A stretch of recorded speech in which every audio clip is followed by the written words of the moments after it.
മീന്തല വാങ്ങിക്കണം. നമ്മളെല്ലാ പ്രാവശ്യം പോകുമ്പോൾ മീന്തലയൊക്കെ കാണാറുണ്ട്. ഇന്നുണ്ടെങ്കിലും മീന്തല വാങ്ങണം. ഇല്ലെങ്കിൽ നമ്മൾ വെറൈറ്റി ആയിട്ട് വേറെ ഏതെങ്കിലും ഫിഷ് ഉണ്ടെങ്കിൽ അത് വാങ്ങിക്കാം.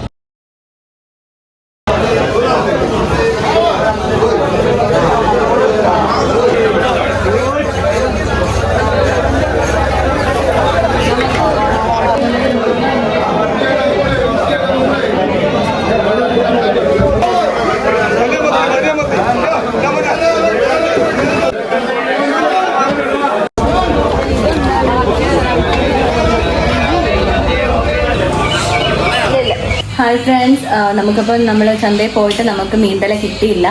നമ്മൾ വേറെ 3 മീൻ മേടിച്ചു. ചന്തയിൽ പോയിട്ട് തിരിച്ചു വന്നിട്ടുണ്ട്. നമ്മൾ പ്രതീക്ഷിച്ച പോലെ നമുക്ക് മീന്തല കിട്ടിയില്ല. പകരം 3 മീൻ വാങ്ങിയിട്ടുണ്ട്. കണവ, പിന്നെ ചെങ്കലവ, ഇത് ഉലുവ മീൻ. നമ്മുടെ നാട്ടിൽ ഇതിന് ഉലുവ മീൻ എന്നാണ് പറയുന്നത്.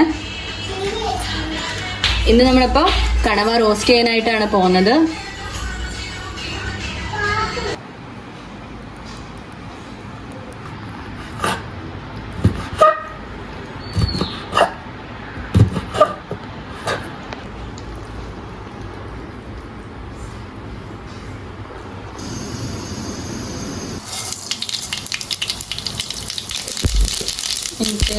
ഇത്തിരി